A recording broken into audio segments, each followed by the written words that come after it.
Chapter 20. "Hi, Gwen," I said. "You don't seem surprised to see me."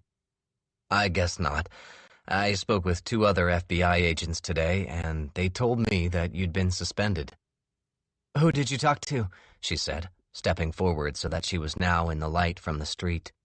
Her breath was billowing in the cold night, but I wasn't sure I wanted to invite her in.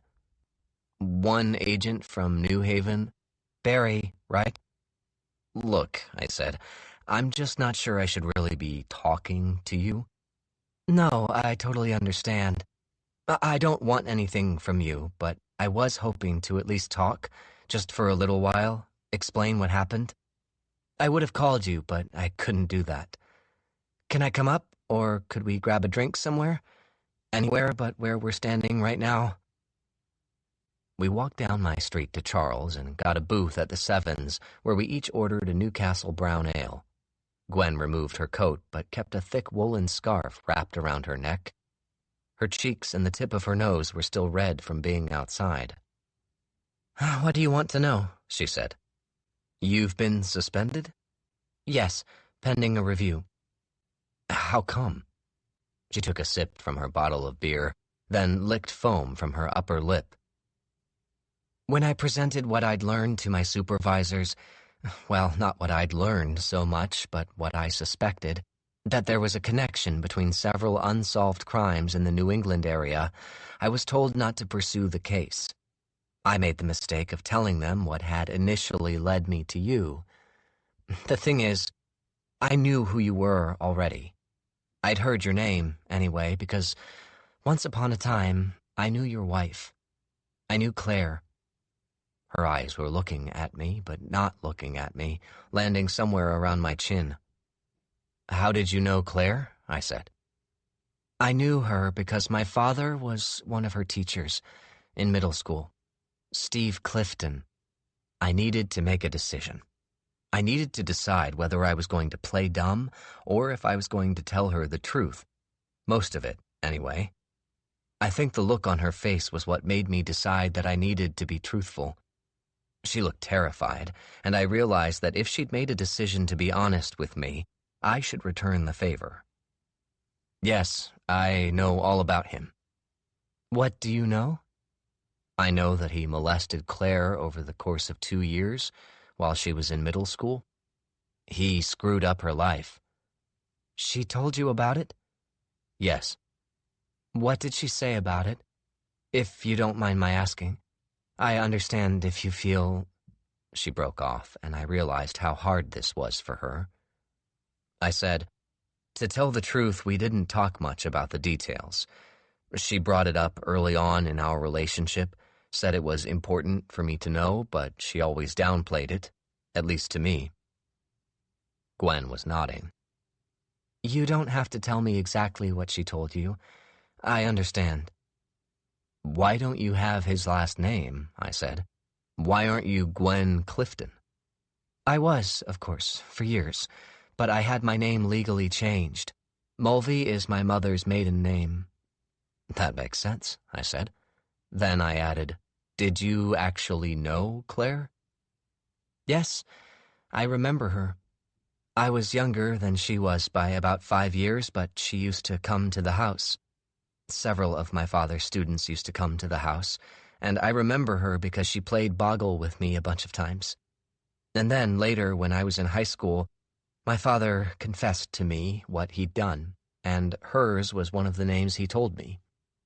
"He told you what he'd done?" Gwen pursed her lips and breathed out. At this point, Claire had already graduated, but another student, or 2 students, maybe, had come forward and accused him of inappropriate touching. Everyone knew. We lived in the same town that he taught in. It was one of those already awkward situations where he was a teacher at the same middle school I attended, although he was never my teacher. He resigned.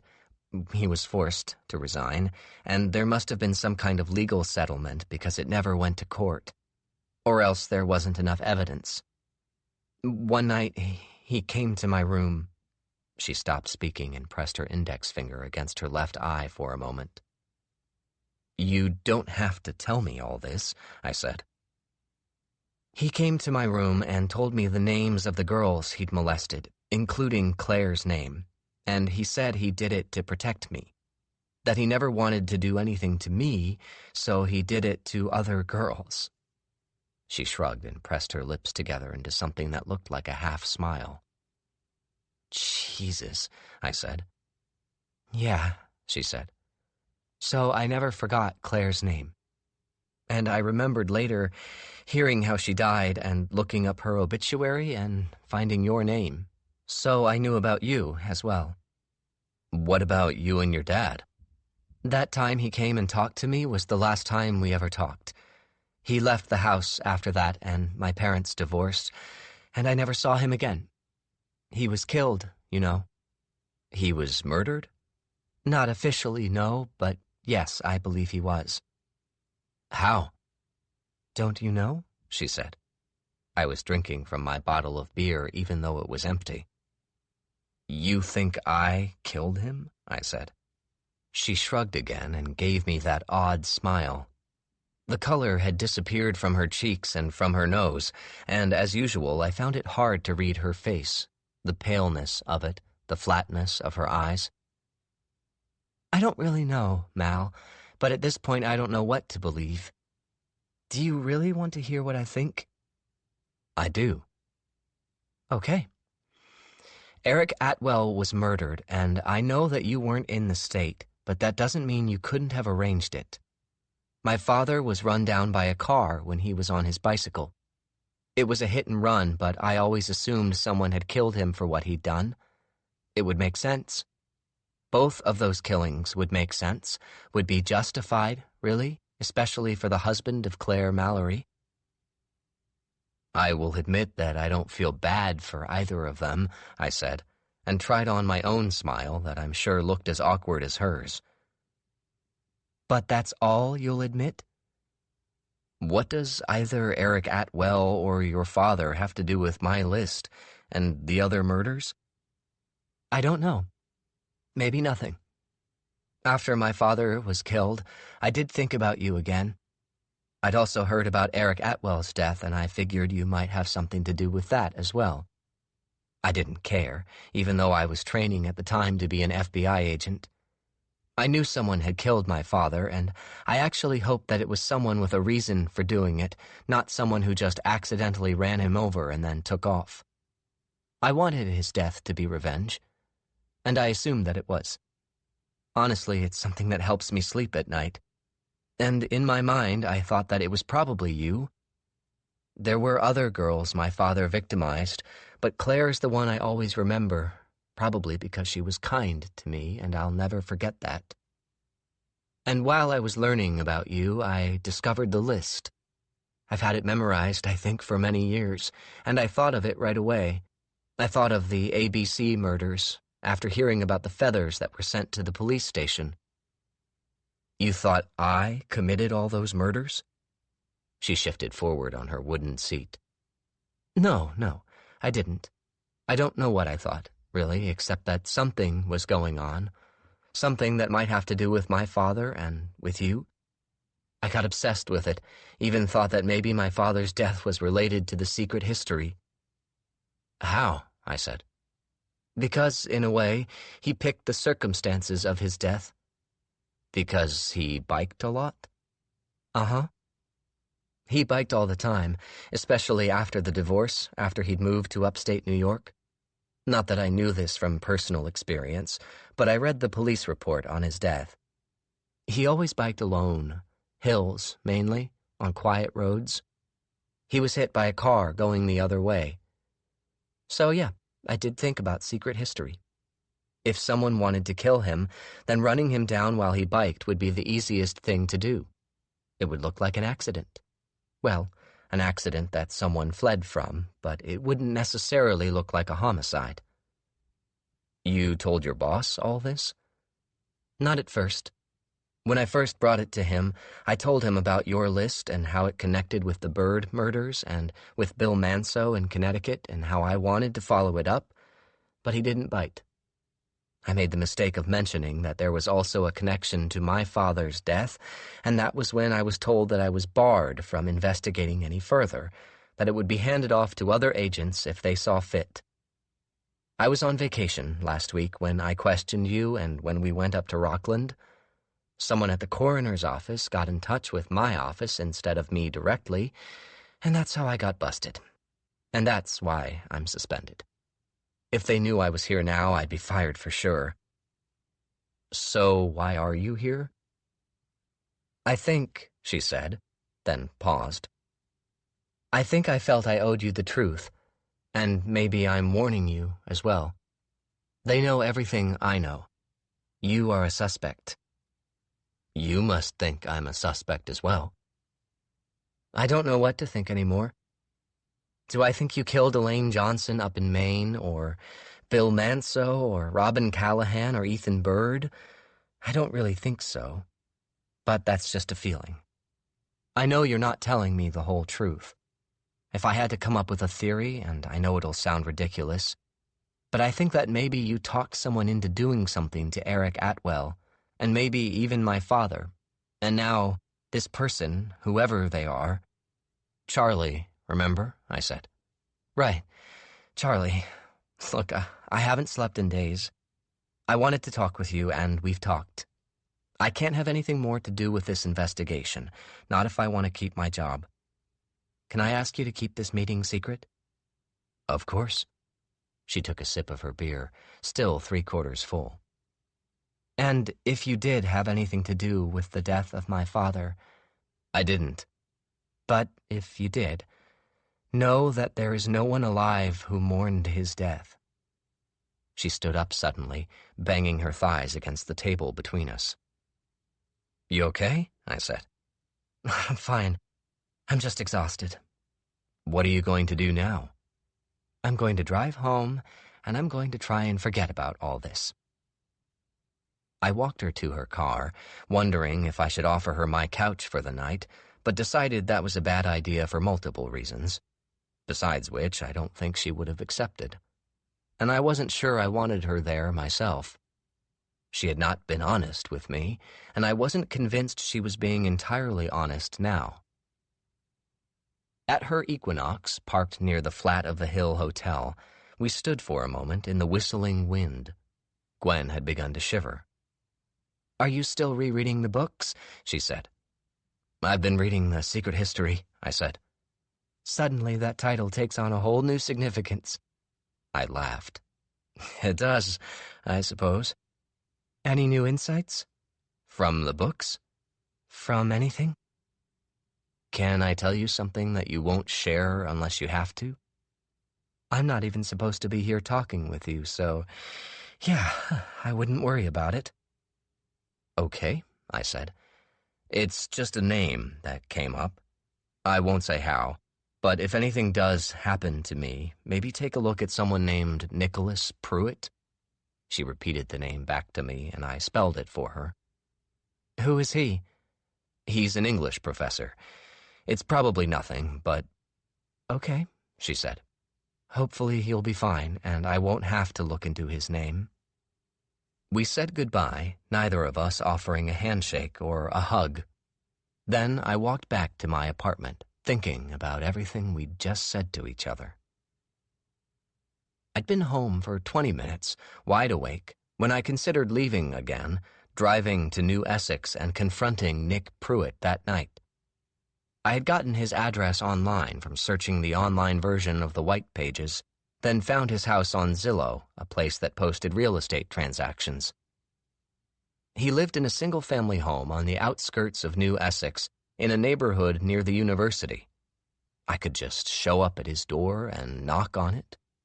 If Nick was Charlie, and I felt almost positive that he was, then he'd know me on sight. Maybe I could just talk with him, find out what he wanted, ask him to stop. But if I went to his house that night, who knew how he would act? Who knew if he'd even be alone? I decided to drive to New Essex early the next morning, stake out his house, watch him for a while. It might give me an advantage. Chapter 21. Early the next morning, before driving to New Essex, I went to Old Devil's. Nero came up through his cat door from the basement to greet me, walking with purpose, his head up. I picked him up and cradled him in my arms, scratching under his chin. I'd asked myself before whether it had been worth it to save him, and I believe it had. I don't know if there really is a way to rate an animal's happiness, but I believe he loves his life in the bookstore. I put him down, picking one of his hairs off my wool coat.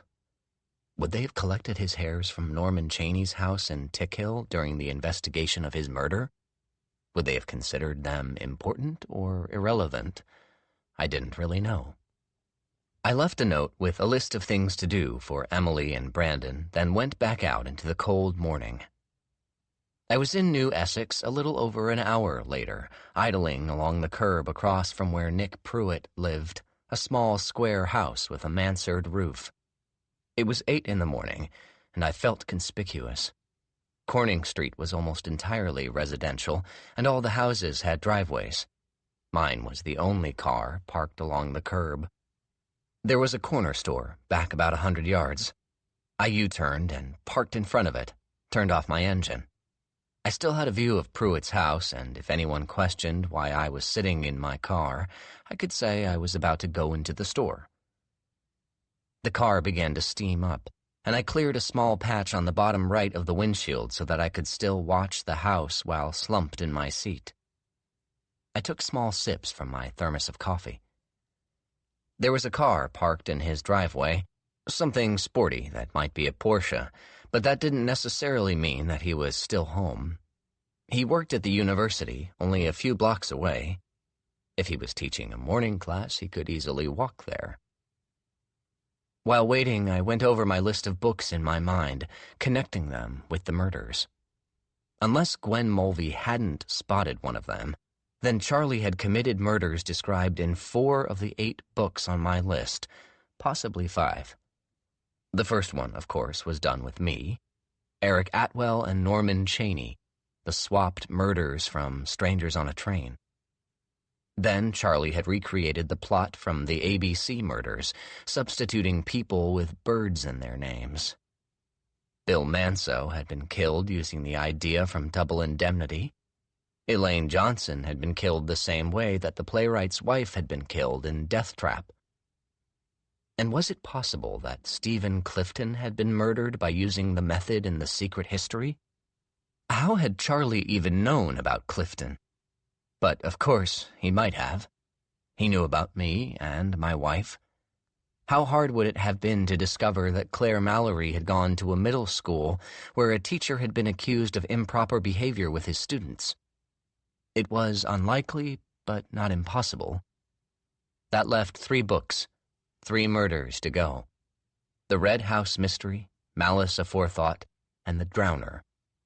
For all I knew, 1 or more of these had already happened, but somehow I doubted it. At about 11, I got out of the car, stretched, and went into the convenience store. It was one of those places that sells milk and basic groceries, but only exists because of lottery tickets and cigarettes. I bought a granola bar and a dusty bottle of water from the man behind the register and paid in cash. As I walked back toward my car, I saw a young woman in jeans and knee-high boots striding toward Pruitt's front door. She pressed the doorbell as I got back into the driver's seat. I swiped a hand across the inside of my windshield to watch the woman as she waited, rocking slightly on her heels. She rang the bell again, then tried knocking, then peered through one of the rectangular panes of glass that lined the side of the door. Finally, she gave up, looked at her phone, and turned around and walked back down the street.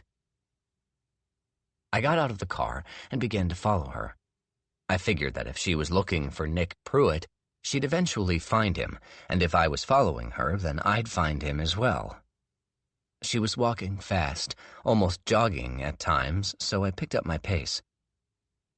At the end of Pruitt Street, she turned left onto Gloucester Road, climbing a short hill toward New Essex University, and eventually entering a 2-story brick building on the edge of the campus. A sign above the awning read Proctor Hall. I raced to the double glass doors and pushed through into a lobby-style entrance, catching the retreating figure of the woman, her boots wrapping down a long hall to the left.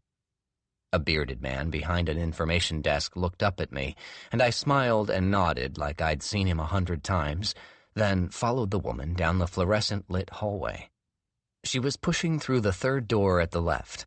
A small placard told me she was in classroom 1C, and I peered through an inset window of wire-reinforced glass. All I could see was the curved back row of stadium-style seating, about 12 students sprawled at their desks. I pushed through the door and slipped inside, seating myself at the end of the back row. It was a large room that sloped down toward the front. It probably had room for about 100 students, and I guessed that 60% of the seats were taken. The woman I'd followed had removed her black parka and her wool hat and was now standing at the front of the room, looking nervous. "Unfortunately," she said, "Professor Pruitt won't be able to make today's class. I'll be here for the remainder of the time in case anyone has any questions, but unless you hear otherwise, Friday morning's class is the same as scheduled and the reading assignment hasn't changed."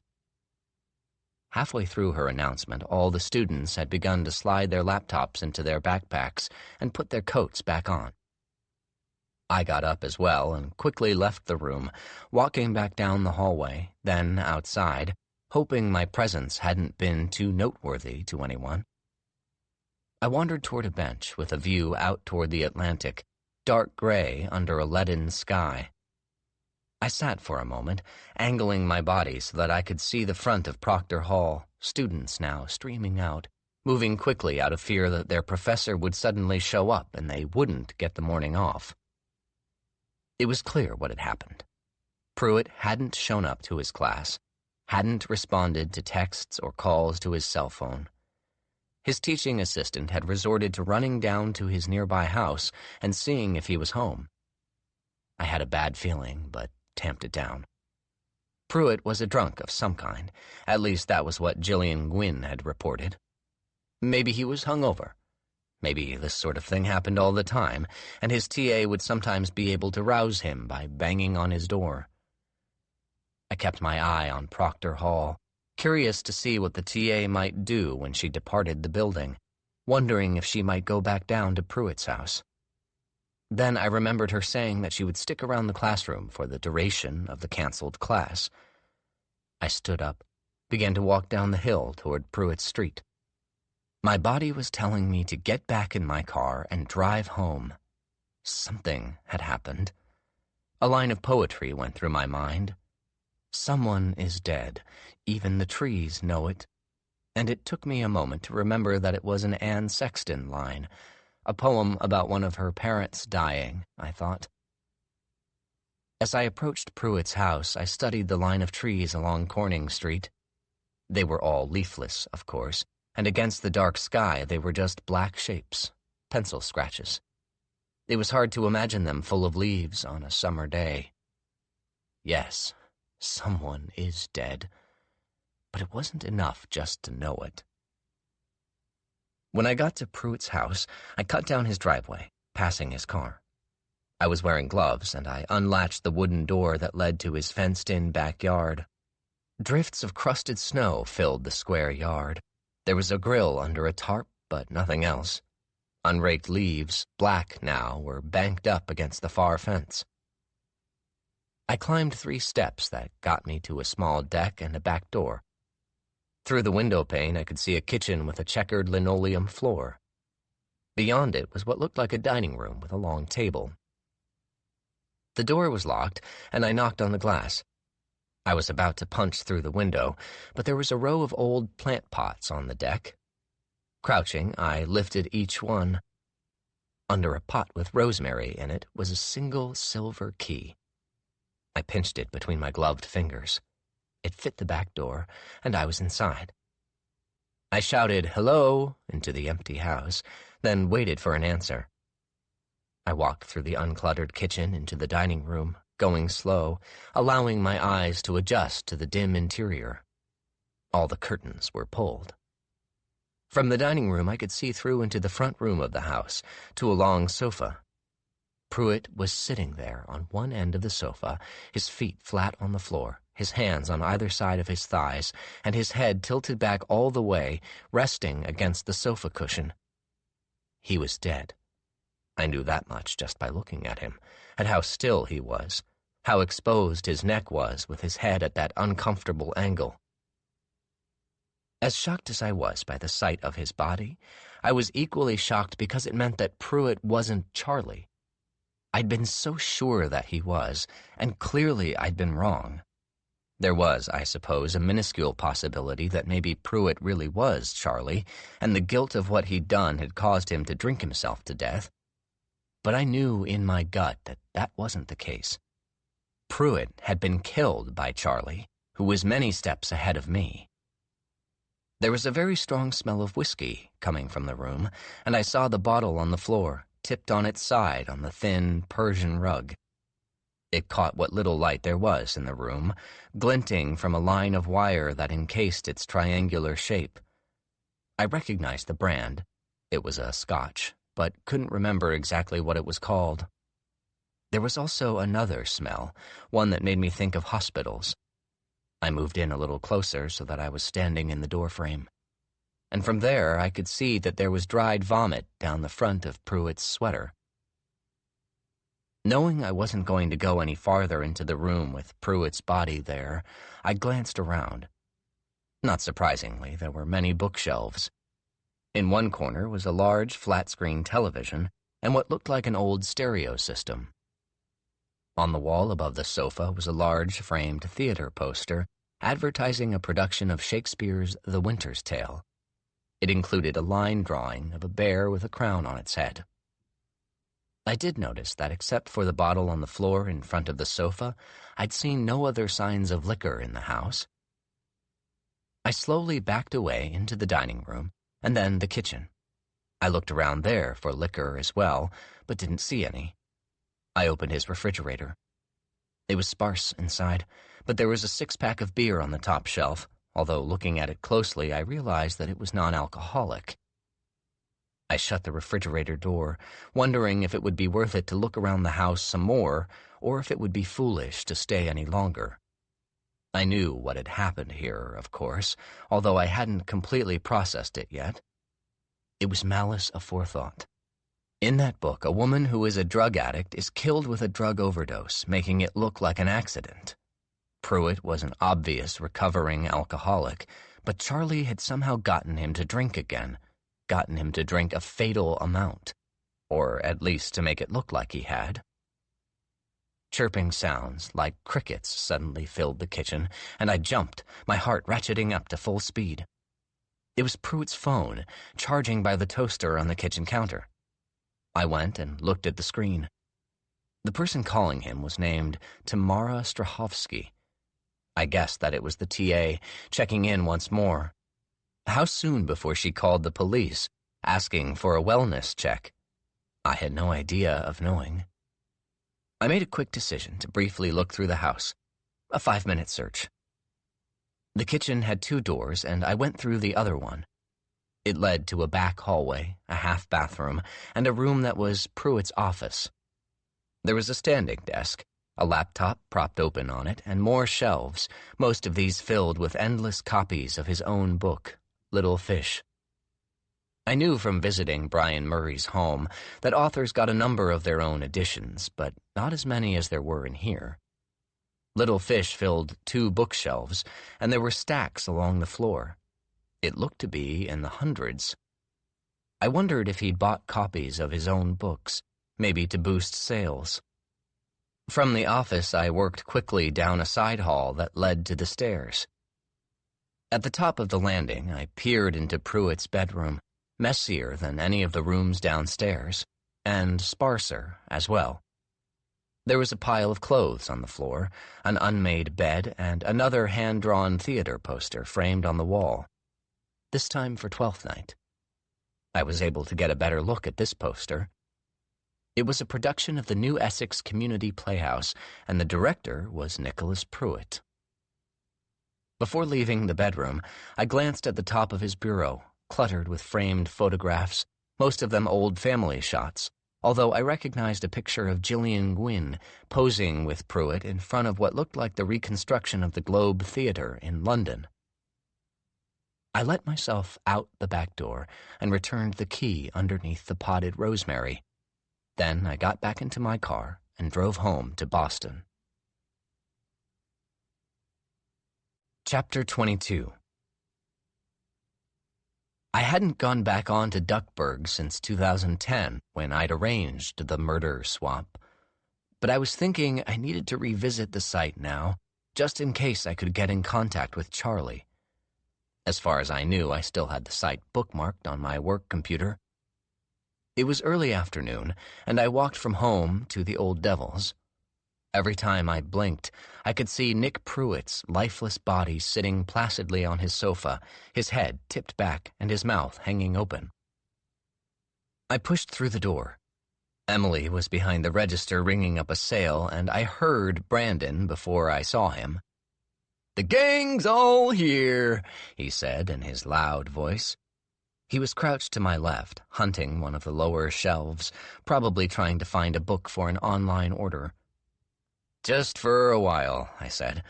"Sorry I've left you two alone so much lately." "What's going on with you?" Brandon said, standing now, holding a copy of John le Carré's The Spy Who Came In From the Cold.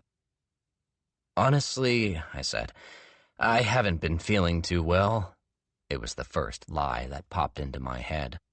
"Just extra tired and a little achy. Don't know what it is." "Well, don't come here and spread it all around," Brandon said. "E and I've got it covered, don't we?" She didn't respond, but I saw Emily look up from behind the desk. The customer she'd been helping, a semi-regular whose name I could never remember, but who always bought the new Michael Connolly from us, was now shuffling toward the exit. "I have some work to do in my office, then I'm going to head back home. I promise," I said, and made my way there as Brandon started to tell Emily how his mother had had a cold for an entire year once. Nero was in my desk chair, curled into a circle, but he perked up when I came in, stretched his back, then leapt to the ground. I sat and turned on my computer. I was suddenly worried that I'd deleted the Duckburg bookmark, the smart thing to do, in all honesty. But once I'd gone online, there it was. I logged on, went to the section called Swaps, and did a quick perusal of the last 50 or so entries. It was the usual stuff, offers of work with the payment of either sexual favor or drugs. There were outliers, of course. A man looking to trade his wife's entire shoe collection, at least 8 Jimmy Choos, for a ticket to a sold-out Springsteen concert. I didn't see anything that referenced strangers on a train. I wasn't surprised. Charlie didn't need to get in touch with me because he already had, in a way. He knew exactly who I was. Still, it was worth a shot to send him a message on the off chance he was watching this site. I created a new fake identity, calling myself Farley Walker, and posted a message. "Dear Strangers on a Train fan, I'd like to propose another swap. You know who you are." I stared at the message for about 5 minutes after I'd posted it, wondering if a reply would come through instantly, but nothing did. I logged off Duckburg and did a quick search of New Essex University to see if anything had popped up in the news. I wasn't surprised to find nothing. Even if Nick Pruitt's body had already been discovered, and it probably hadn't yet, then it would hardly be newsworthy. It would look like an accidental overdose from an alcoholic who fell off the wagon. Unless Charlie had screwed up, it was a perfect murder. No one would suspect a homicide. I did wonder how he'd done it. My best guess was that he'd gone to Pruitt's door with a bottle of whiskey and a gun and forced him to drink. Maybe he'd drugged the whiskey as well.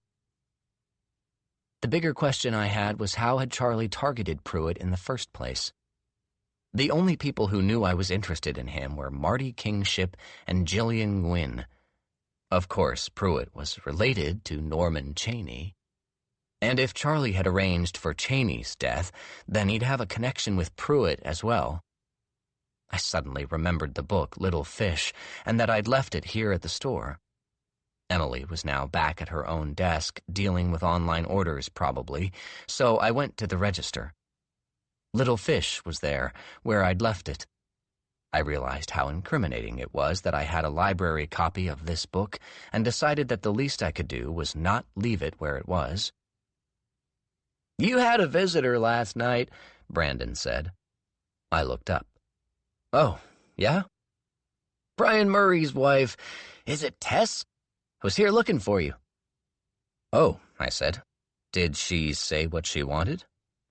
"Nah, she said she was just dropping by because she hadn't been for a while, but I could tell she was a little disappointed you weren't here. She's not usually in Boston, is she? Not when it's freezing cold like this, right?" "Brian broke his arm," I said. "I saw them 2 nights ago, and apparently she now has to be here to help him with everything."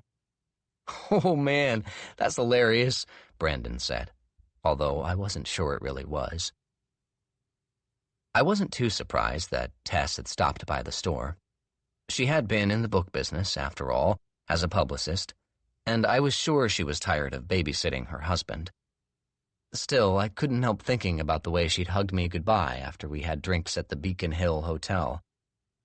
"She buy anything?" I asked. "Nah, but she rearranged all the Brian Murrays for us." "I'm not surprised," I said. Before leaving, I copied the complicated link for the Duckburg site onto a piece of paper so I could check the site from my laptop at home.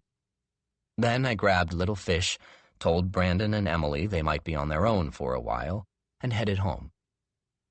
Outside, tiny ice flakes of snow had begun to swirl in the air. Another storm, not a very big one, was threatening to arrive that night. I kept thinking of Tess Murray, how she'd come into the store. Had she seen my copy of Nick Pruitt's book? And if she had, so what? Still, it bugged me. I unlocked the outside door and climbed the stairs to my attic apartment. Inside, it was surprisingly cold, and I realized that I'd left the windows cracked, not something that I remembered doing at all. I shut them, then went immediately to my computer to check the Duckburg site. There was no response. I looked up Tess Murray. It occurred to me that I knew hardly anything about her besides the fact that she was the much younger wife of my business partner and that she'd been a publicist when they first met. I found who I thought was her on a LinkedIn page, although there was no photograph.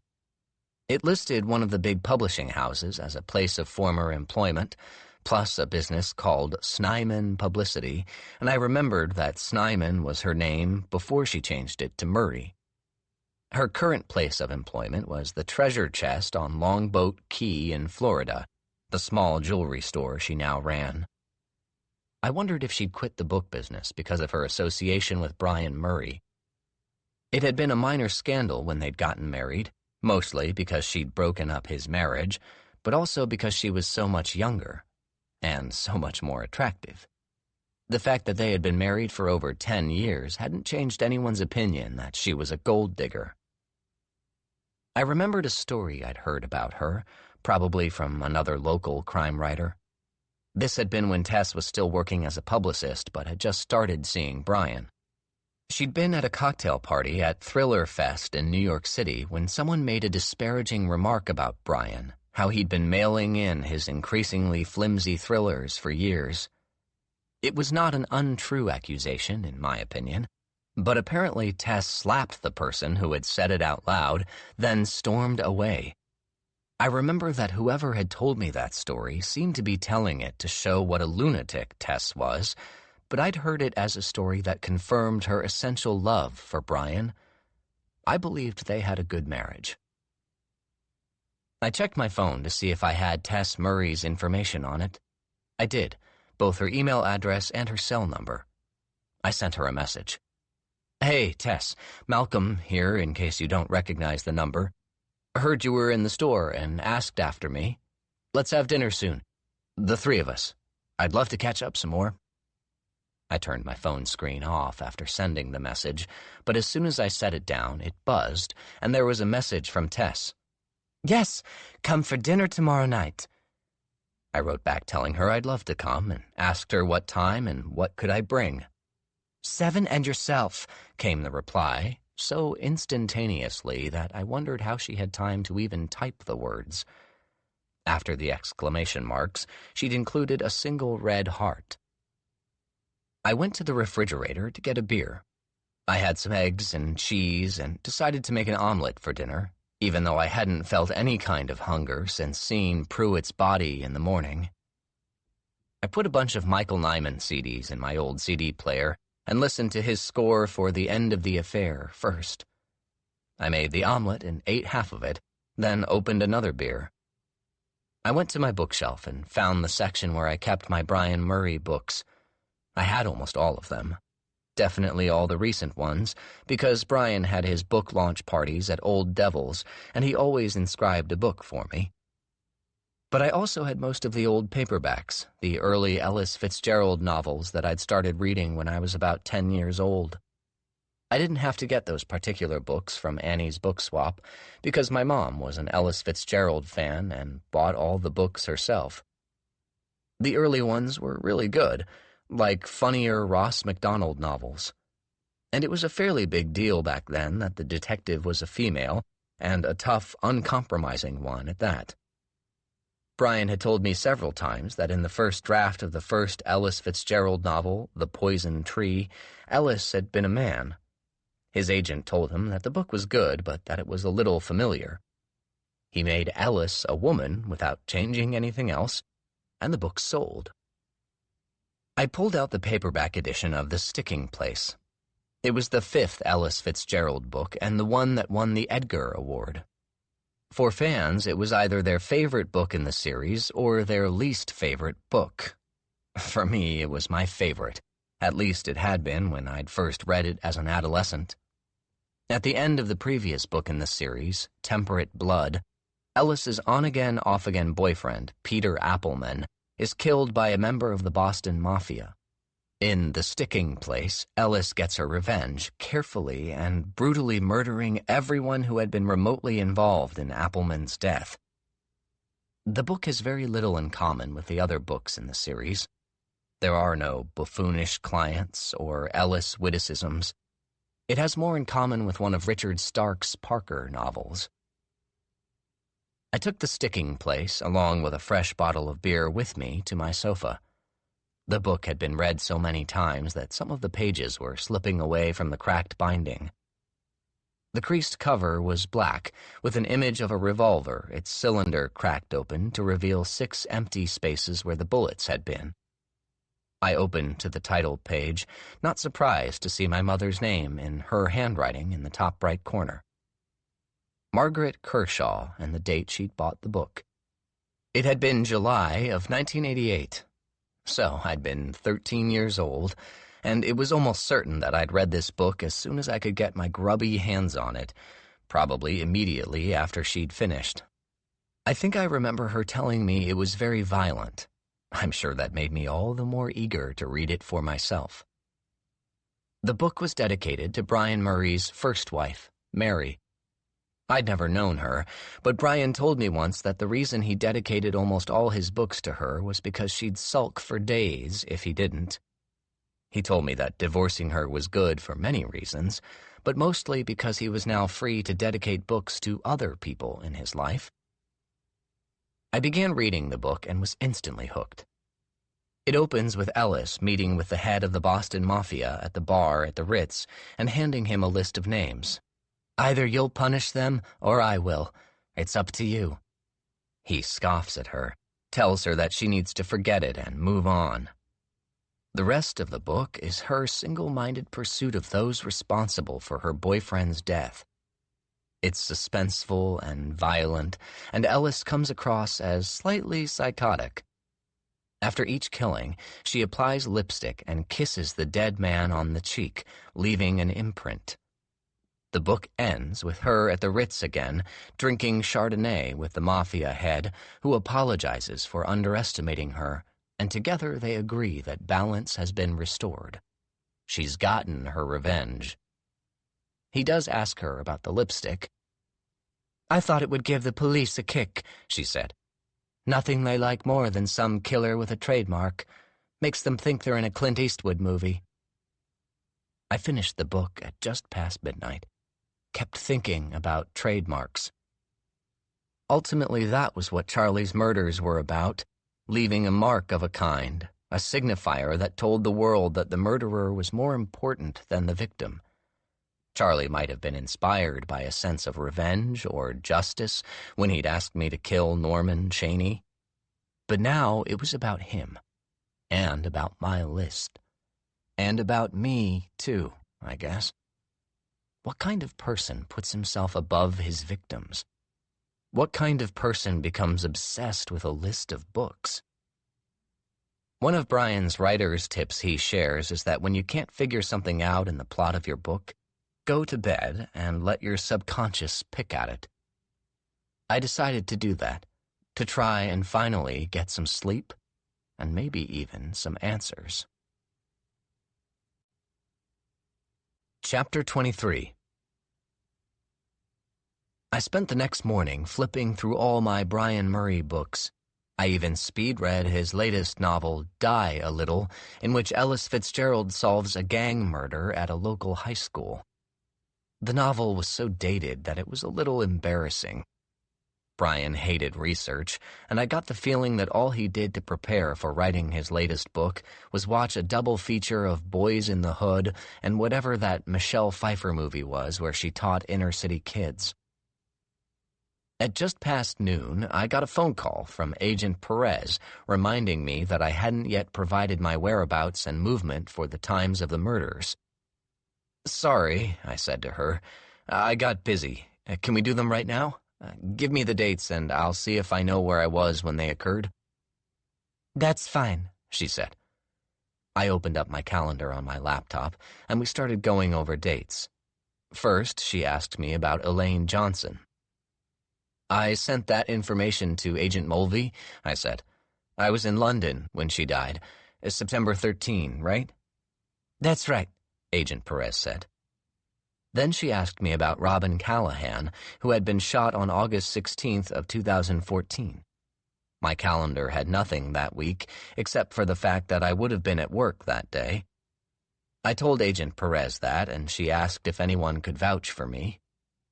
August 16th had been a Friday, so I told her that both of my employees had probably worked that day and that she was more than welcome to question them. Next, she asked me about J. Bradshaw, the man who was beaten to death in his garage in Dennis on the Cape. It turned out that had happened on August 31st. "I flew to London on that Sunday," I said. "What time?" "The flight was at 6:20, so I probably left for the airport at 3. "That's pretty early," she said.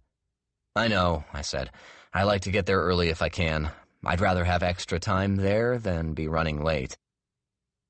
For the two other cases she asked me about, Bill Manso and Ethan Bird, I had no solid alibi, even though they were probably days when I was at Old Devil's. "Sorry I can't help you more," I said. "You've been helpful, Mr. Kershaw. I would like you to send me the exact flight numbers for your trip to London if you have them." "Sure," I said, deciding not to remind her that I'd already sent those to Agent Mulvey.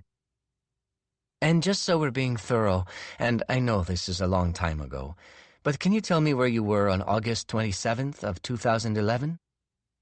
"I'll look. What was it that happened on that date?" I said. "That was the date that Stephen Clifton was killed in a bike accident near Saratoga Springs." "You mentioned his name before.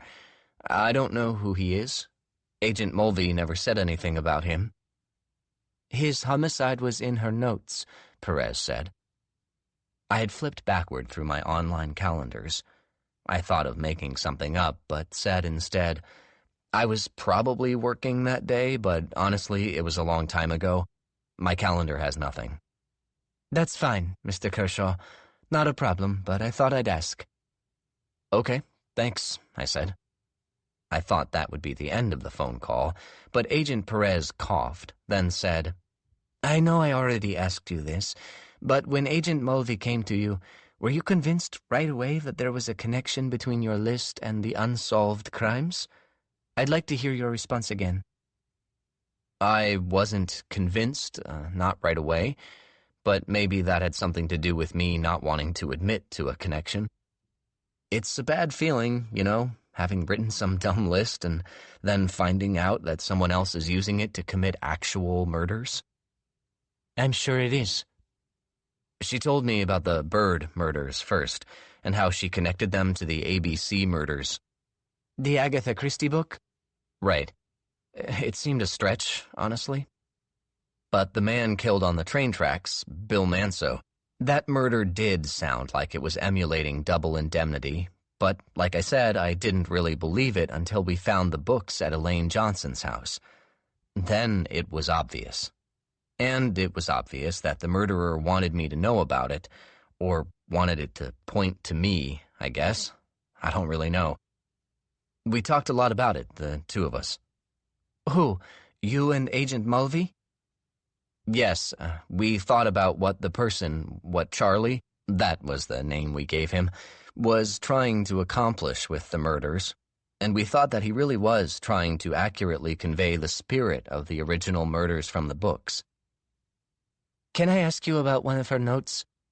She had written down the 3 names of what she called the Bird murders, and then she'd written who was the actual target. Do you know what that meant?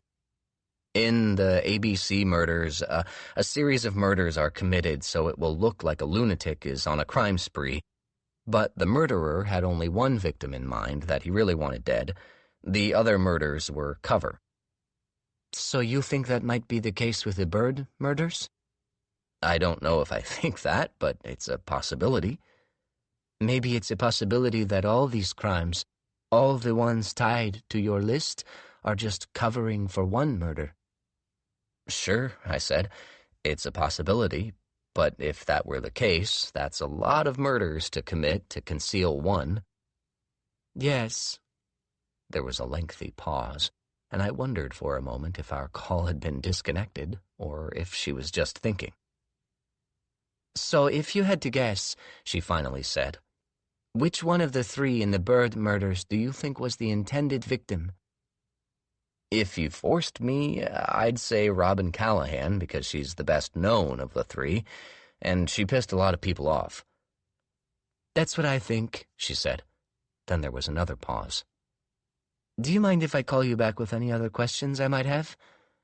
Of course not, I said, and we said our goodbyes. I called Old Devils. Emily answered. You still feel sick? Not terrible, but not great. Stay home. It's fine here. I was about to end the call, but decided that while I had Emily on the line, I could ask her some questions. Can I ask you some names, and you can tell me if you've heard of them? I said. Sure, she said. Ethan Bird? She was quiet for a moment, then said, Haven't heard of him. Jay Bradshaw? No. Robin Callahan? Yeah, of course.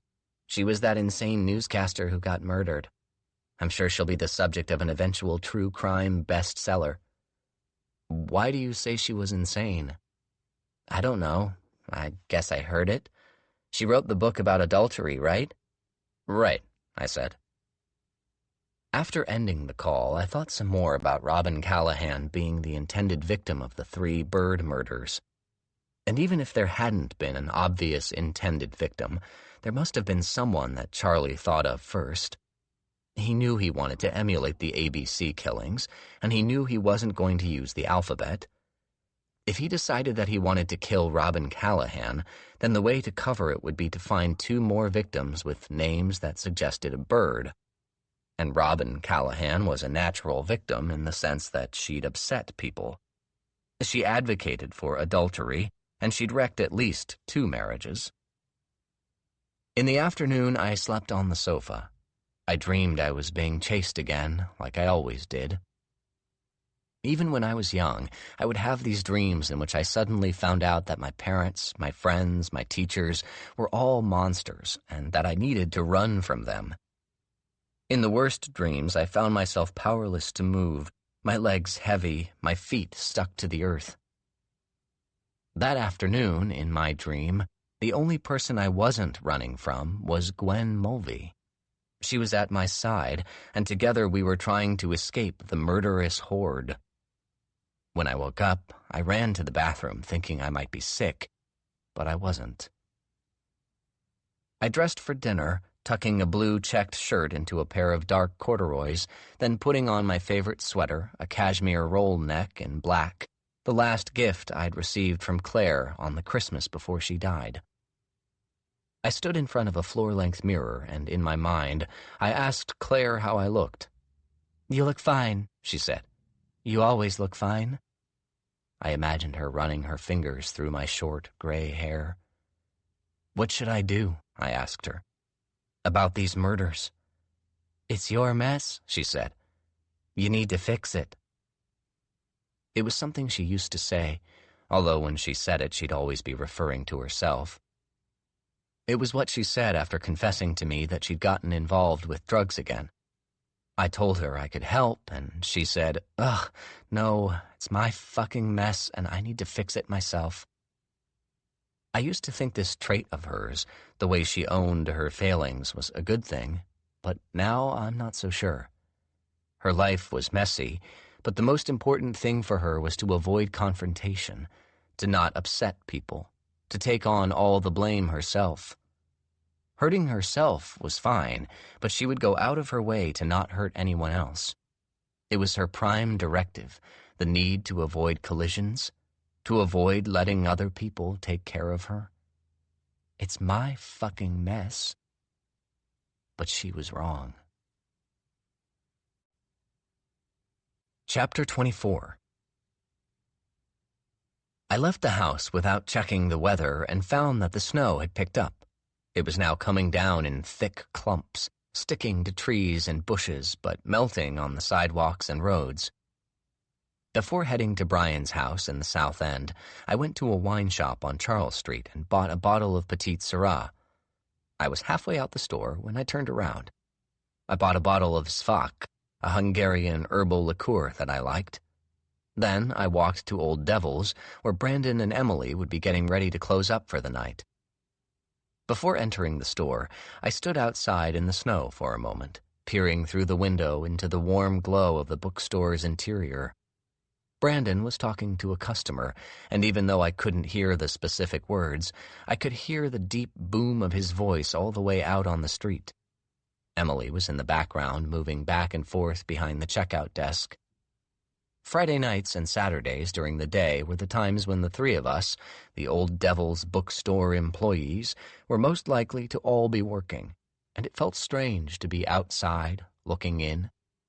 The world kept going, I guess. I pushed through the door and greeted Brandon by offering him the bottle of Svak. "What?" he said, his voice high, dragging out the word. "Peace offering," I said. "I feel bad I've been so absent lately. You guys have been picking up the slack." "Yeah, we have," he said, and went back to show Emily. I said hello to the customer, a young woman I recognized as a local mystery author who had given a reading at our store the previous year. Her name suddenly escaped me. "How are things?" she said. She had large dark eyes close together in a narrow face. The fact that she parted her straight black hair in the middle made her look like someone Edward Gorey might have drawn. "Things are fine," I said. "What's new with you?" Before she could answer, Brandon had pulled Emily out from the back offices and was calling me over. "You too, Jane," he said. Her full name suddenly came to me, Jane Prendergast. She had written a mystery novel called The Owl Shall Stoop. We walked over to where Brandon was pouring out shots into the small water glasses we kept in the back. "Come in to browse some books and end up getting a shot," I said to Jane. "She's part of the family," Brandon said, and Emily, now holding her drink, flushed a deep red. Brandon looked from her to me and said, "Oh." Emily said, "Jane and I are seeing each other." I said, "That explains why you're always putting Jane's books on the front table." And now Jane looked embarrassed too, and I apologized and said that I was just kidding. The four of us drank. "To Old Devil's," I said. Emily shuddered and asked me what svak was. I said I didn't really know, but that it seemed appropriate for the weather, like something a St. Bernard would bring you if you were trapped by an avalanche. I stayed a little longer, but turned down a second drink. It was nearing 7, our closing time, and also the time that I was supposed to be in the South End. I suddenly didn't want to go. It felt safe in the store, and I just didn't know what was going to happen at Brian and Tess's house. I texted Tess and told her I'd be there closer to 7:30, and then I helped Brandon and Emily close up. Jane stuck around, waiting for Emily to get off her shift. By the time I was walking across Boston Common toward the South End, the temperature had dropped some more and snow was beginning to stick to the paved pathways. I passed the Frog Pond, lit up and full of skaters, then walked down Tremont Street, over the Pike and into the South End. Despite the weather, it was a Friday night, and people were out in force, filling the restaurants and bars. The Murrays lived in a bow-fronted brick townhouse on a residential street. Their front door was painted a dark blue. I pushed the doorbell and heard chimed notes from inside. "Thank you, Mal," Tess said as I handed her the bottle of wine, wishing I'd brought them something more interesting. "Come in, get warm. Brian's upstairs making drinks." I walked up the narrow stairway, the walls adorned with framed covers from the Ellis Fitzgerald series. At the top of the stairs, I turned and entered the large second-floor living room. Brian was standing and staring into the fireplace, where it looked as though a fire had just been lit. "Hey, Brian," I said. He turned. He was holding a glass of whiskey with his good hand. "What can I get you?" he said, and I told him I'd have whatever he was having. From a waist-high cabinet, he poured whiskey from a cut glass decanter into a lowball glass, added a small cube of ice from a bucket, and brought it over to me. On the coffee table between two sofas was a wooden block with cheese and crackers on it.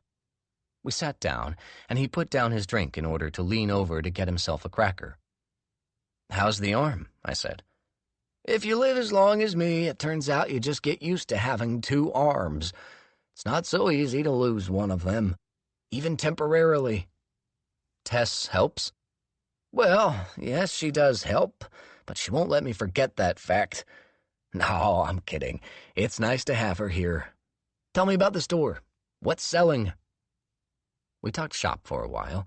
Then Tess came up the stairs and perched on the edge of the sofa that Brian sat on.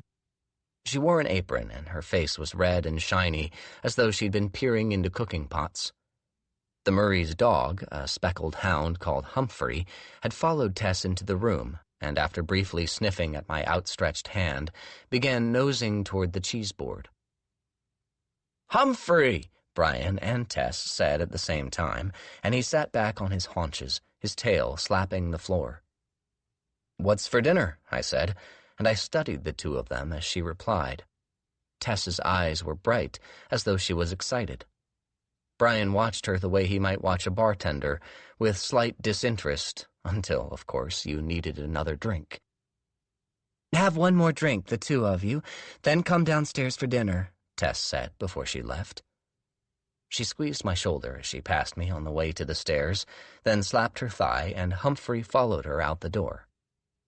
"I'll get it," I said, and took Brian's empty glass and mine to the liquor cabinet. I poured 2 fingers of scotch in his glass and a little less in mine. I added ice to each of our drinks, then brought them back. "I'll break out the good stuff later," Brian said. "I have a Talisker 25-year-old around here somewhere."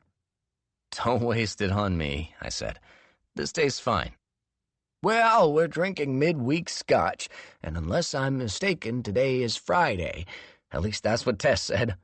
I'll break out something better later." "You ever thought of writing a book about drinking?" I said. "My agent's mentioned it to me a few times, not because he thinks anyone will buy it, but because he thinks at least I might profit a little from the time I waste drinking the stuff." "Before I forget," I said, "I just reread The Sticking Place." "What made you do that?" he said, but I could tell from his face that he was pleased. I was going through all my copies of your books, and I just cracked it open and began reading it. Didn't stop until I finished. Yeah, I think in retrospect that Ellis should have killed more people. I loved writing that book. You know, I still have readers who send me letters telling me that they pretend that book doesn't exist, and I get letters telling me it's the only good thing I ever wrote. Well, can't please everyone all the time. That's the truth. I remember when I wrote Sticking Place, I showed it to my agent first. My agent back then, you remember, Bob Drachman? He told me he couldn't put it down, but that they'd never publish it. Ellis wasn't a cold-hearted killer, he said. You'll lose half your readers. I told him I might lose half, but I'd get twice as many back. He asked for a second draft, one that wasn't so brutal, so of course I added another murder. Which one? I said. I can't remember. Oh, no, I do. I think it's the guy she locks in the freezer and leaves there. Yeah, that was the one, because Bob admitted he liked that scene when he read the final book. Anyway, I told him to submit the manuscript or I'd look for another agent, and so he sent it in. They published it, and guess what? The world kept turning. And you probably doubled your readers. I don't know about that, but I didn't lose many. And I picked up an Edgar, so there was that. It's a good book. Thanks for that, Mal, he said. You never wanted to write another one in the same vein? Another Ellis revenge book? Nah, not really. Thing is, you only need to do it once, and then the reader knows that Ellis has this side to her. But if every time she lost someone she loved, she went on some kind of killing spree, then she'd be someone else. No, it only happens once. She gets broken. She gets her revenge, and she knows she can never let that side of her take over again. I did, however, write a book without her once. Did I ever tell you about that? He had, of course, but I told him that I didn't think so. Yeah, I wrote a standalone. This was a couple of years after Sticking Place, I think. It was another revenge book, but with a guy this time.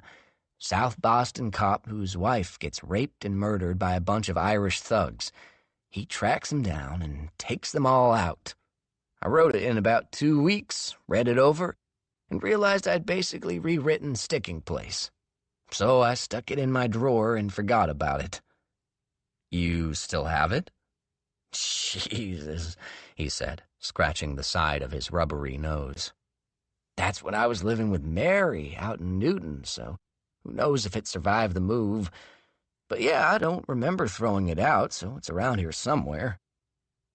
You talking about Mary? Tess said, coming into the room.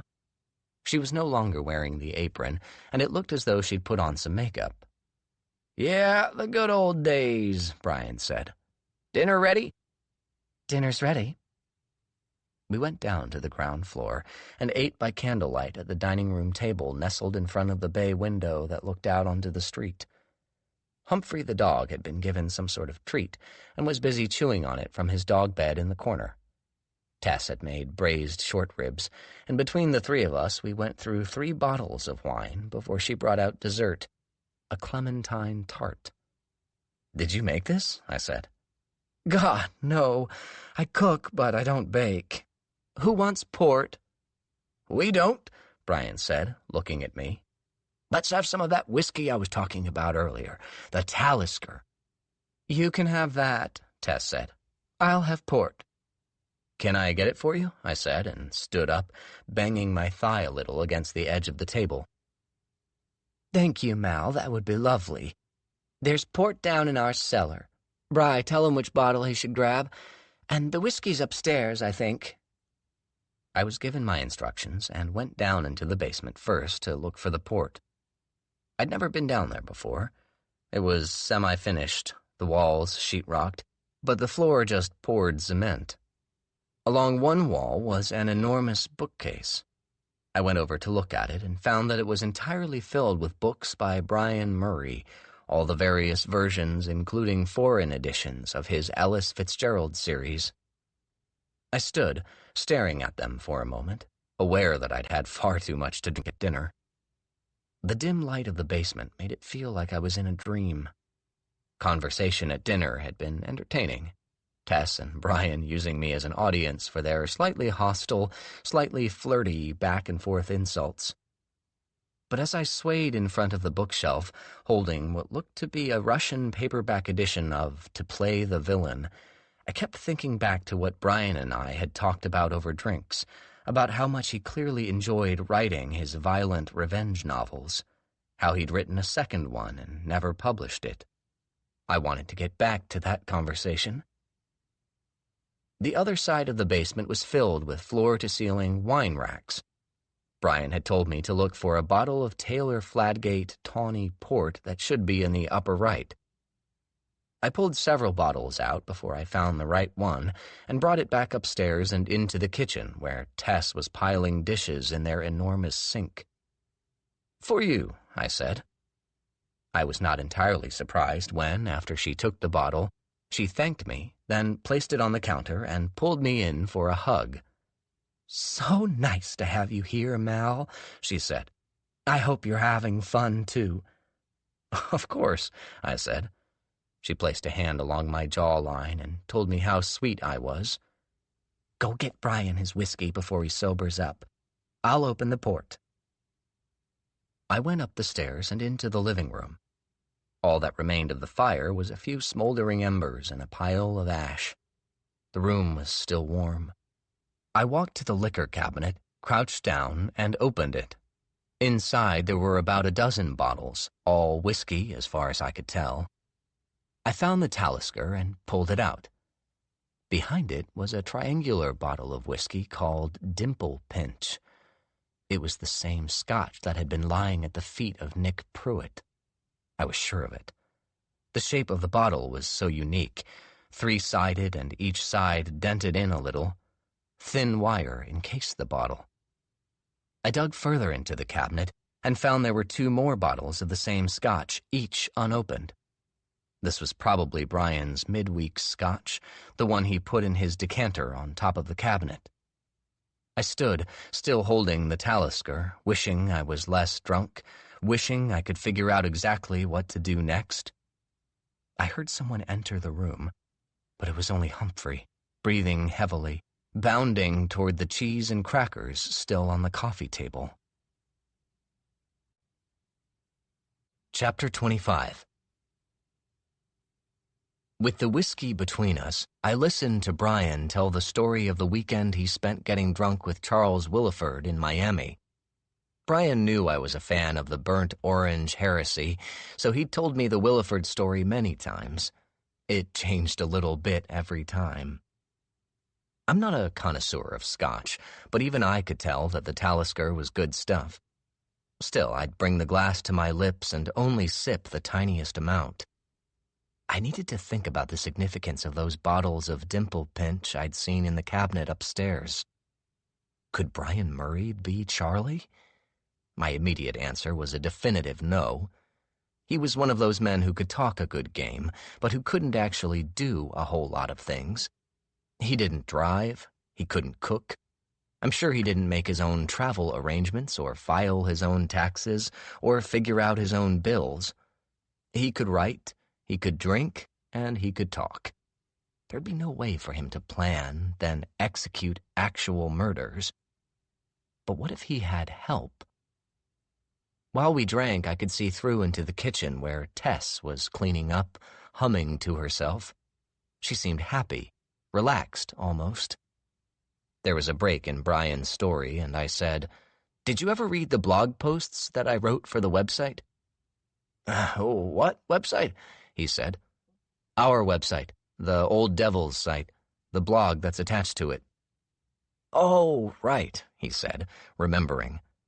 I'd pestered him over the years to write something for it, just an occasional book recommendation or a list of his favorites, but he never did. "Oh, what about it?"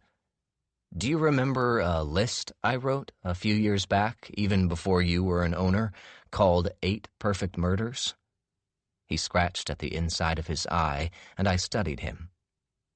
"That list, I do remember," he finally said. "I think the first time I ever knew your name was from reading that list. And you know what I thought?" "No." I thought, I can't believe the prick didn't include one of my books. I laughed. Is that really what you thought? Sure. You get to a point in your career where every 10 best list or year-end best list is a personal affront if you're not part of it. But the thing was, if I remember correctly, it wasn't that you didn't include one of my books. It's that you hadn't included the reaping season. I mean, Jesus, Mal, come on. He was smiling now. Help me out, I said. The one with Carl... With Carl Boyd, right. I did remember that one. It was an early book. The villain, Carl Boyd, was a psychopath out to get revenge on everyone who had ever belittled him. And that included a lot of people. If I remembered it correctly, Carl was a pharmacist. He'd kidnap his victims before killing them, give them an injection of sodium pentothal or something similar, something to make them tell the truth. Then he'd ask them what their worst fear was, ask them to describe the death that terrified them most. Someone would admit that he was claustrophobic, for example, so Carl Boyd would bury him alive in a box. How could I forget that one? I said. Apparently you did. It wouldn't have fit in on that list I was doing anyway. That was specifically for perfect murders, unsolvable murders. What are you two talking about? It was Tess coming in from the kitchen, wiping her damp hands down her thighs. Murder, I said, at the same time that Brian said, disrespect. Good times, Tess said. I was thinking of brewing a pot of coffee and wanted to know how much I should make. Brian, yes, I know you're not interested. I'll have some, I said. Regular? Decaf? I'll have the real stuff, I said, and wondered if I'd slurred a little on the word stuff. She turned back to the kitchen, and Brian said, There's no such thing, really. No such thing as what? I said. I'm talking about the list you wrote, he said. There's no such thing as a perfect murder. In fiction or in real life? In both. Too many variables, always. Let me guess what you had on that list. Strangers on a train, right? Right, I said. Brian was sitting up a little taller now, seemed a little less drunk. Of course you did. I actually remember this list now, and not just because I wasn't on it. Strangers on a train, no disrespect to Pat Highsmith, is a stupid idea for a perfect murder. What makes it clever? That you get some stranger to do your killing for you? And that way you can have a rock-solid alibi? Not a chance. The minute you get some stranger to kill someone for you, you might as well turn yourself in to the police. It's too unpredictable. If you're going to kill someone, kill them yourself. You can't trust someone else with a killing. What if you knew for a fact that the person would never turn you in? Brian made a face, lowering his brow and tightening his mouth. Look, he said, I don't pretend to be an expert in psychology, but I do know one thing, and it's the one thing I remind myself over and over when I write a book. No one knows what's going on in another person's mind or in their heart. He touched his head and his chest. They just don't. Not even a married couple that have been together for 50 years. You think they know what each other's thinking? They don't. None of us know shit. So you don't know what Tess is thinking right now? Well, he said, and raised his eyebrows, shrugging. I know some of what she's thinking about tonight, but that's only because she told me. That doesn't count. No, it doesn't. All right, then, what is she thinking, besides trying to remember how many scoops of coffee it takes to make a pot? I don't really know. Well, that's not entirely true. I know a bunch of what she's thinking. For example, she's probably counting my drinks and wondering at what point she'll decide to tell me I've had enough. She's probably already thinking about some pair of $300 jeans she wants to buy. And she's thinking about you, buddy. Well, what do you mean? Ever since we ran into you at the bar the other night, she's been talking non-stop about getting you over here for dinner. She's got an agenda, I said, remembering what she told me about wanting me to convince Brian to get some help into the house. Tess always has an agenda. I could smell the coffee now from the kitchen, a dark, bitter smell that made me feel more sober just by smelling it. The shift in conversation to Tess had unnerved me. I'd known Brian a long time, and I'd seen him drunk many, many times, but the way he was acting now, like he had a secret, was something new to me. He'd always been someone who told me what was on his mind. "What's her agenda tonight?" I said. I have an idea, but like I said earlier, we never really know what's going on inside of someone's head. I heard the clink of porcelain on porcelain and turned to see Tess coming toward the table, carrying a tray that contained 2 coffee cups plus sugar and cream. She placed one of the cups and its saucer in front of me, then sat down, sighing as she did so. Thank you, I said, adding some cream to my coffee and taking a sip. You want some Irish whiskey for that coffee? Brian said. I've got some around here, somewhere. Just don't put scotch in it.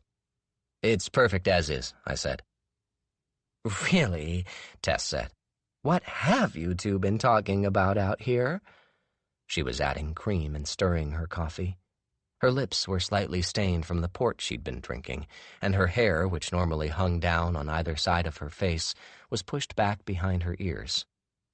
You tell her, Brian said. I have to go take a leak. He put his good hand on the table and stood up. Tess and I both watched him, waiting to see how steady he'd be, but he seemed okay as he walked from the room.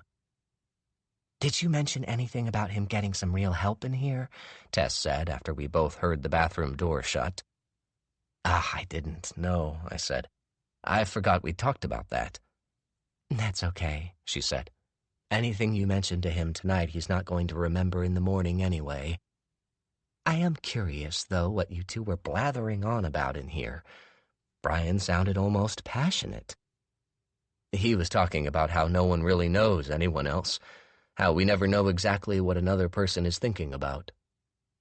You think that's true? She said, blowing on her coffee. She had little lines around her lips, as though she'd once been a smoker. I had a vague image of seeing her smoke a cigarette, but not for years. I do, actually. I think about it a lot, how we never know the truth of people. But I don't always know if that's just me or if it's everyone. If what's just you? She said. I think I have a hard time getting to know people. Not superficially, I'm fine with that. But when I get close to someone, that's when I feel they disappear. That's when I look at them and I suddenly have no idea what they're really like or what they're really thinking. Was that how you felt about your wife? She said. Claire? I said automatically. Tess laughed. Unless you've been married more than I know about. I thought for a moment, trying to remember if I'd ever discussed Claire with Tess in the past, or even if I'd ever discussed Claire with Brian. What was the question? I finally said. I've made you uncomfortable. I'm sorry. No, I'm just a little drunk. Drink your coffee. It'll help. I took another sip. Then, without really thinking about it, I let the coffee slide back out of my mouth into the cup. I was being paranoid, I knew, but if Tess or Brian, or both of them, had intentions to harm me, putting drugs in my food or drink would make a lot of sense. I felt closer to Claire than I've ever felt to anyone before or since, I said. But sometimes I didn't know her. Tess was nodding. I feel the same way about Brian. Close, I mean. Then every once in a while he'll say something, or else I'll read something he wrote, and I wonder if I know anything about him at all. It's universal, that feeling. What got you two talking about that? I thought back, worried that my brain was working too slowly. We were talking about a list I wrote once, about perfect murders, and Brian was saying how you could never trust anyone to commit a murder for you, that you never really knew what they were thinking. Tess was quiet for a moment, thinking. I guess if you were going to get someone to commit a murder for you, the best person would be your spouse. Yeah, I said. Would you do that for Brian? I suppose it would depend on who he wanted me to murder. But I'd think about it. It's just the kind of wife I am. People think that Brian broke up with Mary and married me because I was younger, but that wasn't it at all. Even though we spend a lot of time apart, Brian and I, we're very close, you know. Closer than he ever was with anyone. We're loyal. I'd do anything for him, and he'd do anything for me. She leaned in toward me as she was talking, and I could smell the coffee on her breath mixed with the wine. Speaking of Brian, I said, and she leaned back, cocked her head to listen. He's fine, I think, she said. He's probably just giving you and me some time alone together. Are you sure? Maybe we should check on him. I was suddenly nervous. Maybe it was all the alcohol, but I felt like I was in a stage play and that the evening had been planned in such a way as to culminate with me alone with Tess over coffee.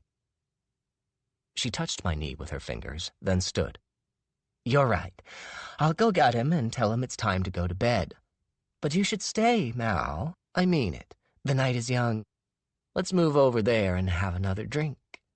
She tilted her head to indicate two small couches facing each other by a tall bookcase, forming a cozy nook between the dining room and the open kitchen.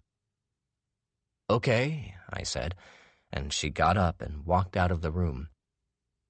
I sat for a moment, trying to figure out what to do. There was music playing from the kitchen, Ella Fitzgerald singing Moonlight in Vermont. I sniffed at my undrunk coffee, then took another small sip. Then I picked up Tess's coffee and tried that. Like mine, she'd only put cream in it, no sugar, but it tasted noticeably different. I went back and forth between the two, wondering if I was going insane. If she'd wanted to poison me, she could have put something in my wine, or even in the food. Still, maybe she'd wanted to wait until the end of the meal. I stood up, walking past the couches and into the kitchen. I could now hear Tess's voice, speaking to Brian down the hall, but couldn't make out the words. The kitchen was immaculate. I didn't know exactly what I was looking for, just something that would further prove what I was already suspecting, that I'd been brought here for a reason. I went and looked at the deep stainless steel sink. It was empty. In the dish rack were a few pots and pans, and I could hear the steady thrum of a dishwasher, although I couldn't see where one was. Beside the coffee pot, its red light on, was a cutting board, and on top of the cutting board was a cylindrical piece of wood, very heavy. I picked it up, and it felt like a weapon in my hand. It was probably a rolling pin, although different from any rolling pin I'd ever seen. What you looking for, Mal? Tess stood at the entrance to the kitchen. Oh, nothing, I said. Just admiring your kitchen. How's Brian? Asleep in the downstairs guest room, or as I like to call it, Brian's bedroom. He's in there more nights than he's upstairs. I put the rolling pin down on the cutting board. I'm going to get going, I said. You sure? Yes, I'm a little drunk myself, I think, and I haven't been sleeping well lately. I'm just going to head home. I understand, Tess said. I don't like it, but I understand. Let me get your coat. I stood in the foyer and waited for what seemed like a long time. Then Tess brought me my winter coat, tucked under an arm. She came up close to me and said, What if I told you you weren't allowed to leave? Her voice was different, flatter, quieter. I grabbed my coat with my left hand and shoved out with my right, hoping to put her off balance long enough for me to get out the door. She stumbled backward, then fell, landing in a sitting position on the hardwood floor. Ow! What the fuck, Mal? She said. Stay right there. I shook the coat, now in my possession, wondering if she'd hidden a weapon in it. The rolling pin, maybe? Tess rolled a little onto her side in order to get her legs under her. What is up with you? She said. Doubt flooded me, but I said, I know what you did to Nick Pruitt. just hoping that saying a name out loud would help confirm it. She looked up at me, her hair now hanging on either side of her face, and said, "I have no idea who you're talking about. Who's Nick Pruitt?" "You killed him 2 nights ago.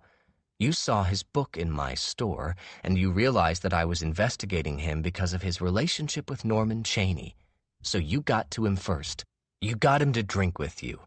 Dimple Pinch whiskey. Maybe you goaded him into drinking too much." Tess was staring at me, her eyes confused and her mouth in a half-smile, as though at any moment I was going to reveal the punchline to a joke. "Don't you want me to know about it? To know about you? Isn't that why I'm here?" Tess now looked concerned. She said, "Mal, I'm going to get up. I have no idea what you're talking about. Is this something between you and Brian? Is this a joke?" "You know that list I mentioned," I said. "The list of murders?" "Someone is using that list to actually kill people. I know I sound crazy. I'm not. The FBI have been talking with me. I thought it might have something to do with you, or with Brian." "Why?" she said.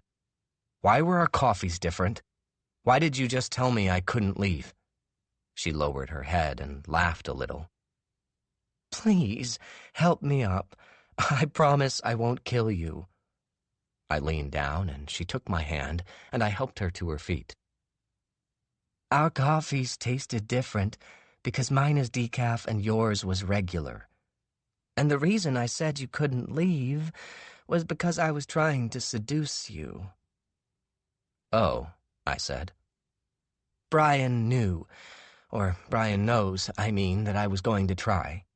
He's fine with it. That part of our life is over, and now that I'm here in Boston for a while, he likes you," she shrugged. "So did I." "Sorry," I said. "Don't be sorry. It's just ridiculous, is all. I'm trying to get you to spend the night, and you think I'm trying to kill you." "I haven't been getting much sleep," I said, suddenly embarrassed. "Is it true? About the list?" "It is," I said.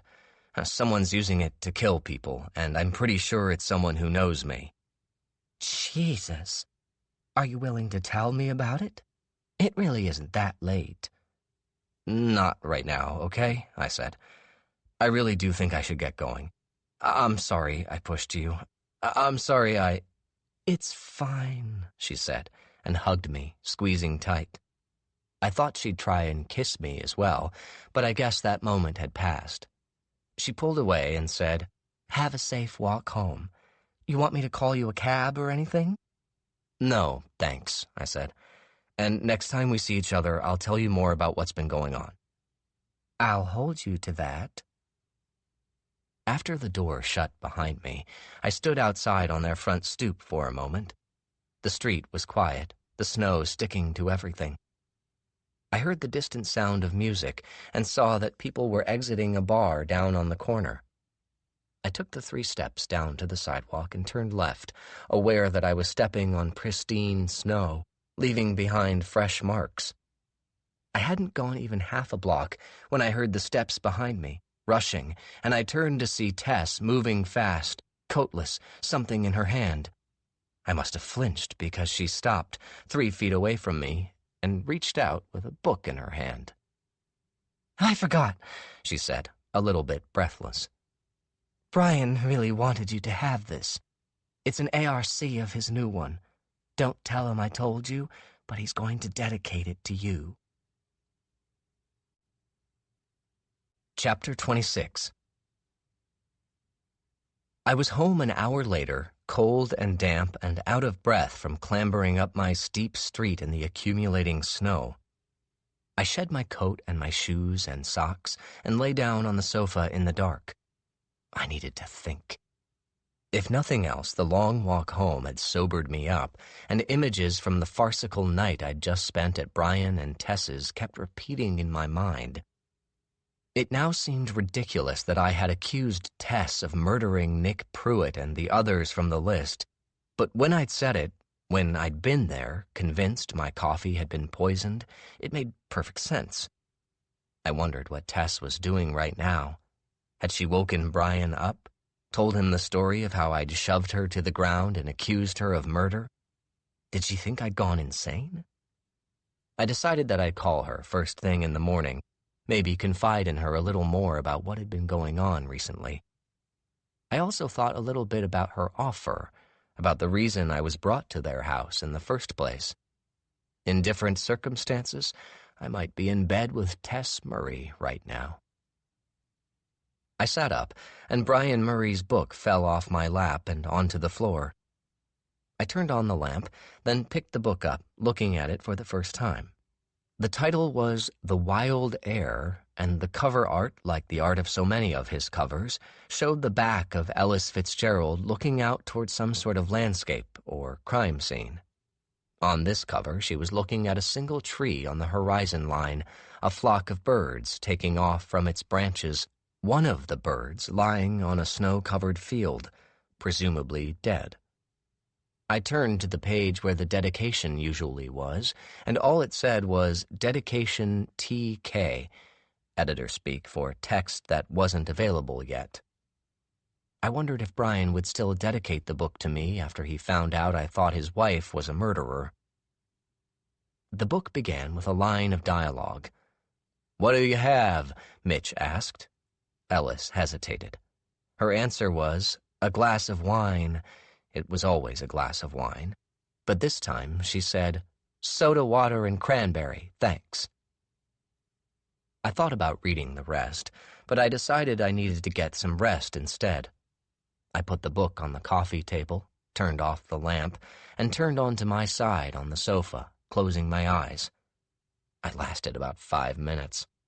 My mind kept revving, going over and over the events of the past few days. Then I remembered the message I'd left on Duckburg, trying to reconnect with Charlie, and wondered if I had a response. I went and got my laptop, bringing it back to the sofa, and logged on under Farley Walker, my new alias. A blue dot indicated that I'd received a response to my latest message. I clicked through and read it. "Hello, old friend," was all it said. I wrote back, "Are you who I think you are?" There was no timestamp on the message, so I didn't know when I'd gotten it. Still, I waited, staring at the screen. Just when I was about to give up, a new message popped up. "Do you even know my name, Malcolm?" I wrote back, "I don't. Why don't you tell me?" "Maybe I will, but we should go to a private chat first." I checked the box that made the conversation private. My heart was beating, and my jaw was clenched so tight that it was starting to throb. "Why?" I wrote. "Why what? Why did I keep going with something that you started? I think a better question is, why did you stop?" I stopped because there was only one person that I wanted dead, and once he was dead, there was no reason to go on killing.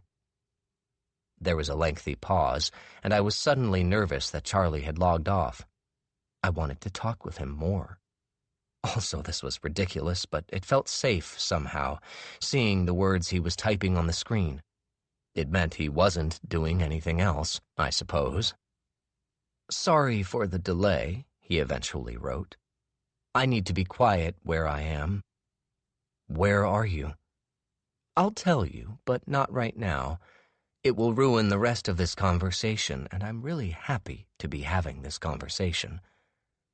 Something about his tone was starting to get to me, and I wrote, "You are fucking insane. You know that?" A short pause. Then, "I thought I was too. After I killed Eric Atwell for you, I felt so incredible good that I was convinced that I was a monster. It was all I could think about. I shot him 5 times, and it was the 5th shot that killed him. The first shot went into his stomach. He was in a lot of pain, but after I told him why he was going to die, I saw all that pain get replaced by fear. I saw the knowledge on his face, the knowledge that he was about to die. Did you see that with Cheney?" "No," I wrote back. Did he know why he was dying? I don't know. I didn't tell him. Maybe that's why you didn't enjoy it like I did. Maybe if you'd seen it in his eyes, him knowing what was happening to him and why, then you'd understand. I didn't get any pleasure out of it, I wrote. And you did. That's a big difference between us. That's why I think you're the insane one, he wrote. You write a list that celebrates the art of murder, and then I decide to actually do what that list proposes, to create actual art, and that doesn't make sense to you? There's a difference between fiction and reality. Not as much as you'd think, Charlie wrote. There's beauty in both, and I know that you know that. I wrote out the words. There wasn't any beauty when I killed Norman Chaney, then deleted them. I needed to think for a moment. I needed to get Charlie to trust me, to tell me either who he was or where he was. I wrote, "Can we meet?" "Oh, we've met," came immediately back. "When?" "I can see where you're going with this. Just to save time, I am not going to tell you who I am. Not now. Like this. There's more work to be done. It's amazing how you keep leading me to new, perfect victims. You handed me Nick Pruitt on a silver platter. He wasn't guilty of anything. He was guilty of something, believe me. I thought it would be harder to get him to drink himself to death, but I think he almost enjoyed it. The first drink was the hardest. Then he just kept drinking whatever I gave him. He seemed almost happy. I don't suppose I can get you to turn yourself in before you do anything else. Only if you go with me, he wrote, like I hoped he would. Of course, I wrote back. You and I together, we'll tell the whole truth. There was a long pause, and I thought I'd lost him. Or else I thought he was actually thinking about it. Finally, he wrote, It's tempting, but I'm not done yet. And the thing is that you've provided me with 2 more victims, one who will die and one who will go missing, just like Red House Mystery. You can help if you like. My body went cold. Let me think about it, I wrote back, already standing. I dressed quickly, pulling my damp socks back on and putting on my shoes. I was shaking. He would be on his way right now to Brian and Tess's house, or else he was already there. I grabbed my cell phone and immediately called Tess's number, thinking I could warn her not to let anyone into the house. It went straight to voicemail, and I didn't leave a message. I thought of calling 911, but somehow I knew that if I did make that call, the police would show up to find nothing, and I'd be stuck explaining why I'd made the call in the first place. I told myself I was making the right decision. Outside, it was snowing harder than it had been all night. I went up the hill to where my car was parked. The roads would be terrible, but I still thought I could get to the south end faster by car than on foot. I U-turned and drove too fast down the hill, the car sliding at the bottom when I applied the brake, turning almost sideways. I took my foot off the brake and started tapping it, but the car kept going, sliding on its own accord through a red light and onto Charles Street. I braced for an impact, but there were no other drivers on the street. And just a few pedestrians, including a couple that had stopped on the sidewalk to watch my near accident. When the car finally stopped, it was angled diagonally but pointing more or less in the right direction. I straightened it out and kept driving, going slower this time, telling myself that spinning off the road was the worst thing that could happen. Unless he was just trying to scare me, Charlie had identified his next victims. If I could get there first, I could at least warn them. But I was also wondering if Charlie was already there. He might have been in their house when we were having the conversation on Duckburg, writing from his phone. It would explain the typing errors. I tried to concentrate on steering and not think about it. The snow was driving now, directly into my windshield. My wipers were working, but ice was building up along the edges, and the windshield was fogging. I turned the defrost all the way up, rolled down my window, and stuck my head out, driving along the edge of the common on Arlington that way. Then I got onto Tremont, and my windshield had cleared a little. I knew that I couldn't turn onto the Murray's one-way street, so I'd already planned on leaving the car at the corner and walking the rest of the way. But then I passed their street and decided to keep going, to take my next right and see if I could loop back. My body ached, and I forced myself to loosen my grip on the steering wheel. The side street I was on hadn't been plowed recently, and my wheels were spinning as I whipped along. As soon as I could, I turned right, then right again, hoping that would put me on the Murray's side street. It looked right, even though all the residential streets in the South End looked alike to me. I slowed down, peering out my window to see if I could pick out the Murray's house with its blue door. I was about 3/4 down the street when I spotted it. Unlike most of the brick townhouses, light glowed still from its street-facing windows. I tried not to think what that might mean, what I might find when I entered the house. I parked in front of a hydrant, killed the engine, and stepped out of the car into 3 inches of icy slush. As I crossed the street toward the Murray's house, I heard someone shout out, "Can't park there!" and turned to see a woman standing under a streetlight with her dog about 4 houses down. I waved at her and kept going. I reached the door and suddenly wished that I had some kind of weapon, anything, really, and almost considered going back to my car to get the tire jack from the trunk. But I didn't want to waste any more time. I tried the door, and it was locked. Then I pressed the doorbell while knocking at the same time, wondering what I'd do if no one answered. I was wiping at the octagonal window in the middle of the door when I heard footsteps on the other side. The door swung open.